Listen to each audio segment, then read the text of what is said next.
नमस्कार, मैं अमित अत्री आप सभी को तीज की हार्दिक शुभकामनाएं देता हूं। और जैसे कि आप सभी जानते हैं कि हरियाणा में तीज का त्यौहार बड़ी धूमधाम से मनाया जाता है और इस दिन काफ़ी पतंगे उड़ती हैं, लोग छत पे चढ़ जाते हैं। हम भी बचपन में सुबह 5 बजे ही छत पर चढ़ जाते थे।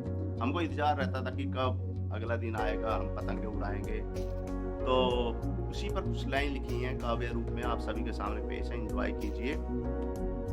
हमारे गांव झारसा में भी काफी पतंगे उड़ती थी, अभी भी काफी उड़ती हैं, तो एंजॉय कीजिएगा। कि छत पर चढ़कर देखो पतंगे, छत पर चढ़कर देख पतंगे नीली पीली लाल।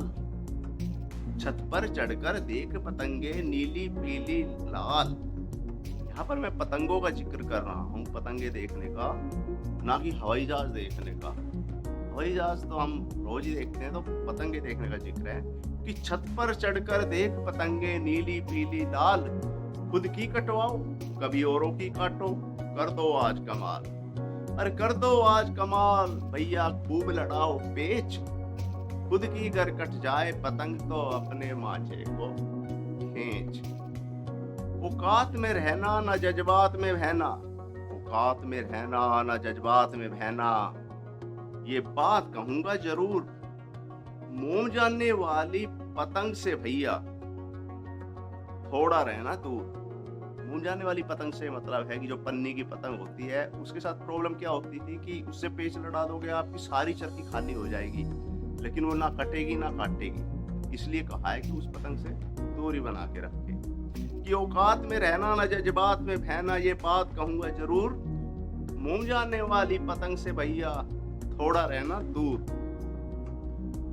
अगर लड़ाए पेच उससे कर देगी तुम्हें तबाह, ना खुद कटेगी ना काटेगी तुम्हारी, ना खुद कटेगी ना काटेगी तुम्हारी, चाहे कैसी भी चली हो हवा।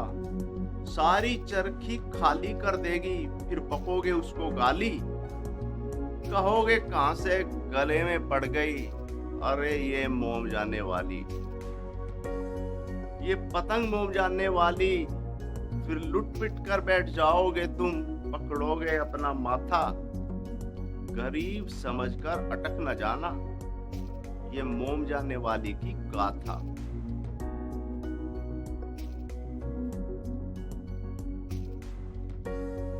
एक पतंग लंगरिया सीधी सादी। एक पतंग होती थी लंगरिया, जो तेज हवा में लंगर मान देते थे, तो सीधी बस वो ऐसे ऐसे ऐसे ऐसे रहती थी। कि एक पतंग लंगरिया सीधी सादी आकाश में उड़े अकेली। एक पतंग लंगरिया सीधी सादी आकाश में उड़े अकेली। लंबी टांगे लंबी गर्दन, लंबी टांगे लंबी गर्दन, ना उसकी कोई सहेली। पतंग लंगरिया होती अलबेली, पतंग लंगरिया होती अलबेली, रहती है सबसे हटके। तेज हवा में उसकी कमर पे लंबी चोटी लटके।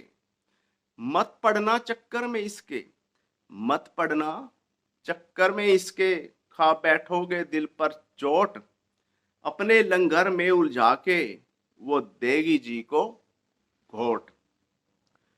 कुछ भाई छत पे डीजे चलाकर, कुछ भाई छत पे डीजे चलाकर लगाते जी भर के ठुमके। और बरेली के बाजार में वो ढूंढते हैं झुमके। मेंढक की भांति मत उछलना और मत तुड़वा लेना पैर, कहीं तीज त्योहार के दिन रे भैया हो जाए हॉस्पिटल शहर। छत पर थोड़ा ध्यान से पतंग उड़ाना है। कई बार क्या होता है कि ऐसे पेच चल गए हैं, ऐसे चल रही है खिंचाई, पेच चल रहे हैं, फिर पीछे होते होते होते और छत से नीचे पड़ जाता है, तो इस चीज का विशेष ध्यान रखना है।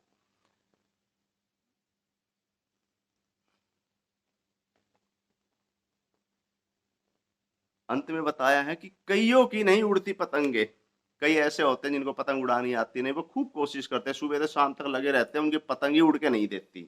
अपनी छत से आगे उनकी पतंग नहीं जाती, क्योंकि उनको उड़ानी नहीं आती। और कई काफी एक्सपर्ट होते हैं, वो अपनी वो दर्राई बोलते थे, दर्राई ऐसे छुड़ाई या दर्राई ऐसे देते थे, फिर भी उनकी पतंग ऊपर नहीं चढ़ती। उनकी पतंग 20 फीट से ऊपर कभी नहीं जाती थी, कुछ ऐसे होते थे। तो कईयों की नहीं उड़ती पतंग, कितनी भी कर लो ट्राई, कई एक्सपर्ट होते इतने नंबर वन हाई फाई, कहे अमितीय झाड़सा वाला, कहे अमितीय झाड़सा वाला, तीज की सबको बधाई। अरे छोड़ो फोन और लूटो पतंगे। हम बचपन में काफी पतंगे लूटते थे। एक समसपुर गांव है, वहां तक चले जाते थे हम लूटने के लिए पतंगे। और इधर हमारा बंद था जाटसा ग्राम के पास, वहां तक चले जाते थे, खूब पतंगे लूटते थे। कई भाई होते थे जो छड़े लेते थे, छड़े में उलझा देते थे और उससे पतंग को फाड़ देते थे। कई बार पतंगे पेड़ पर अटक जाती थी तो हम वहां से उतार के लाते थे।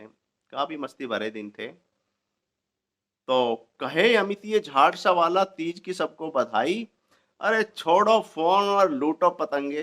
अरे छोड़ो फोन और लूटो पतंगे। देखो छत पर चांद है आई। आप सभी का बहुत बहुत धन्यवाद, थैंक यू। अगर आपको कविता अच्छी लगी है तो शेयर, लाइक, कमेंट्स करें। हैप्पी तीज।